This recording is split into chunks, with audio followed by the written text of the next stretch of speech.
Oi, gente, tudo bem? Queria mostrar para vocês um processo que a gente concluiu agora da Receita Federal. Aliás, é de uma regularização de um imóvel. E a gente passou pela fase de regularização, a pessoa construiu sem dar entrada na prefeitura. Essa casa ela já tem mais de 10 anos de executada, de construída, e agora a cliente vai precisar fazer um financiamento desse imóvel e ela decidiu regularizar, né? Nós fizemos toda a regularização na prefeitura, já demos entrada, já conseguimos o habite-se e regularização. No caso de uma casa que ela não deu entrada nos procedimentos normais, não é só habite-se, nem alvará de construção. Nesse caso, é uma regularização em habite-se. Nós conseguimos regularizar ela na prefeitura, passamos por essa fase e agora nós vamos fazer a parte de Receita Federal. Por quê? Não adianta só você regularizar a sua casa na prefeitura, porque a partir do momento que você regulariza a sua casa na prefeitura, a prefeitura automaticamente... Então, a partir do momento que você regulariza na prefeitura, ela informa a Receita Federal que você fez uma construção. E você precisa ir na Receita Federal, fazer todos os procedimentos. E na Receita Federal não, você faz tudo isso pelo sistema ECAC, que hoje em dia é tudo integrado, né, com o sistema Gov. E você informa que você construiu e você paga por você ter construído sem autorização, né? Você vai pagar impostos de INSS, como eu já falei aqui. Mas, se você tem uma obra construída há mais de 5 anos, você pode ser beneficiado pela lei de decadência, ou seja, quando já passou mais de 5 anos, a Receita Federal, a prefeitura não te cobrou nada por você ter construído ilegalmente e você pode usar essa lei a seu favor e você pode regularizar a sua casa sem precisar pagar nada na Receita Federal.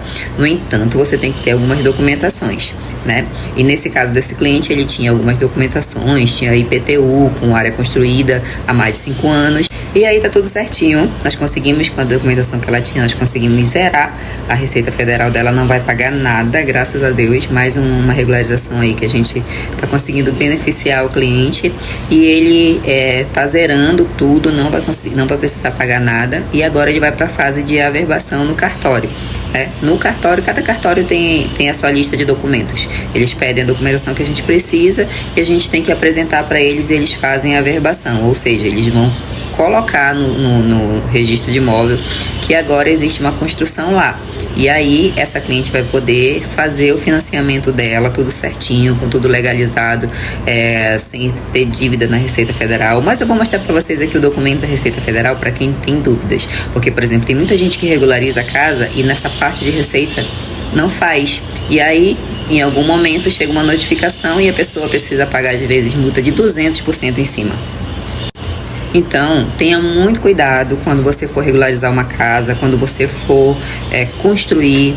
Você precisa realmente ter atenção aos detalhes, saber como é que procede, porque é obrigatório você pagar INSS de obra, é um tributo que ele é obrigatório, mas depois, se você tiver uma construção, às vezes você tem uma construção muito antiga e você não regulariza porque você acha que você vai pagar muito caro, e quando na verdade tu pode aí usar a lei a teu favor. Regularizar, tá tudo dentro do certinho da lei, tá com um imóvel regularizado, muito bem avaliado, porque aqui a gente também faz aqui no escritório a gente também faz avaliação de imóvel, né? E quando a gente faz avaliação de imóvel, um imóvel que ele tem a documentação toda certinha, ele tem um acréscimo no valor de 40% às vezes, 35% a 40%. Então vale a pena a tua casa tá toda regularizada, ter todas as documentações. Um outro detalhe importante, por exemplo, se tu faz uma casa de até 200 metros quadrados, vamos dizer que tu pague um valor de INSS aí até mais ou menos tipo 6 mil reais, né? Se tu constrói uma casa com 201 metros quadrados, tu já passa para um outro patamar. E aí tu já triplica praticamente o valor de INSS que tu vai pagar. Então, quando for executar, se tu souber a tua área direitinho, se tu estiver na casa dos 100 metros quadrados, não chegar nos 200, tu economiza aí tipo 6, 7 mil reais, né? Com tributos que tu precisa pagar. Então, uma coisa é ligada à outra, né? Você precisa projetar, ver se vale a pena por um metro quadrado, às vezes é uma parede, você pagar tipo 7, 6 mil reais a mais, né? De tributo para INSS, essas coisas. Tudo isso tem que ser pensado na hora de projetar. Então, o que pode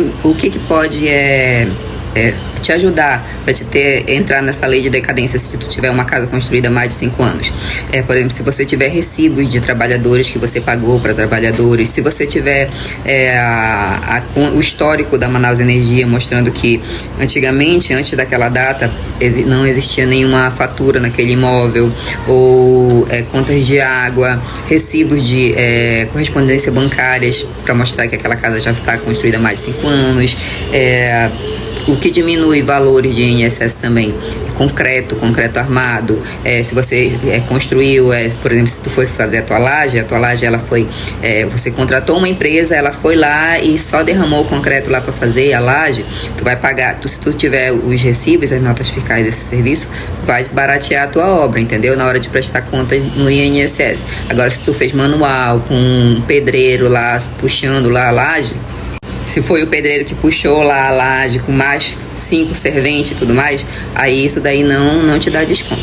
Então tem algumas coisas que na hora que tu vai construir, por exemplo, se tu usar estrutura metálica, em vez de tu usar colunas com ferro, com concreto, com cimento normal, e tu usar pilares de concreto, de estrutura metálica, isso também diminui o valor da tua obra. Então tem várias coisinhas que a gente pode fazer na hora de construir que vai diminuir o custo dessas taxas que a gente paga para a prefeitura e para a INSS, né? Vale a pena dar uma estudada antes para poder economizar nessa parte, economizar na parte da obra também, né? Então tem que buscar conselhos e procurar entender um pouquinho mais, né?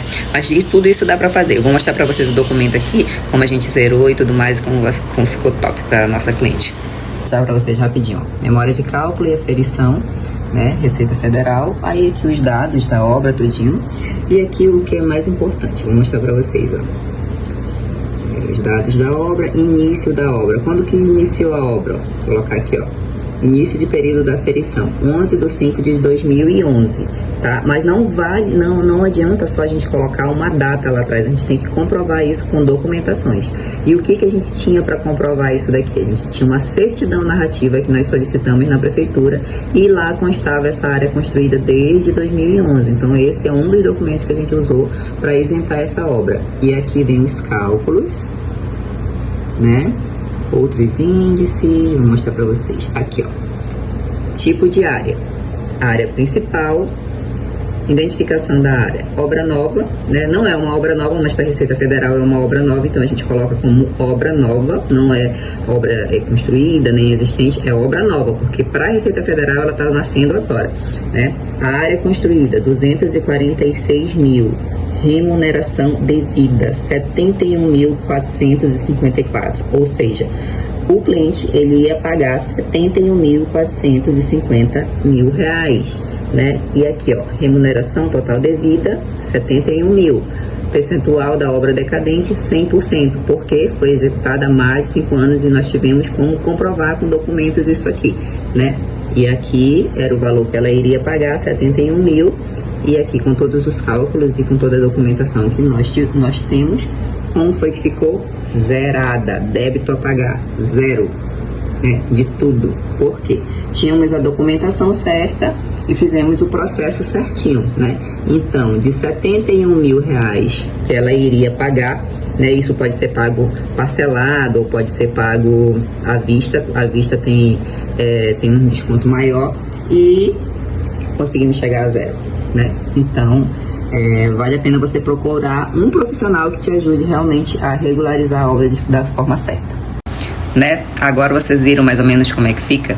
Então, se você vai regularizar uma obra antiga, pode ter certeza que a Receita Federal ela vai ser avisada e uma hora ou outra você vai ter que responder por isso, né?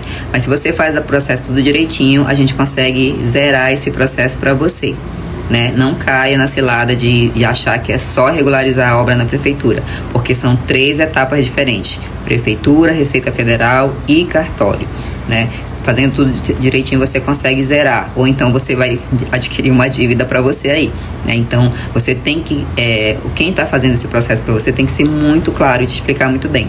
E nós profissionais, arquitetos, engenheiros que trabalhamos com obra e regularização, também temos esse nicho aí para a gente trabalhar, né? regularização na prefeitura é uma coisa e regularização na Receita Federal é outra também, que é um nicho que a gente pode entrar. Então, se você é profissional também e que trabalha com regularização, se você não faz essa parte de INSS, de Receita Federal, você está deixando o cliente aí no meio do caminho, né? E aí ele pagou só para regularizar na prefeitura e a Receita ficou por isso mesmo, né? E agora, passo mais simples que tem, né? É o mais rápido que tem. O mais difícil na prefeitura, depois Receita Federal e agora vamos para o cartório, com toda essa documentação certinha, com CND, que é a certidão de nada consta, né? De débito nenhum. Vamos dar entrada no cartório e o cliente vai poder averbar a documentação dele sem problema nenhum, né? E aí a gente finaliza esse processo. Então, se vocês tiverem dúvida, perguntem aí, porque realmente é um processo um pouco burocrático, mas a gente sabendo o caminho certinho, a gente consegue fazer tudo certinho, ok? E entregar o processo completo para o cliente.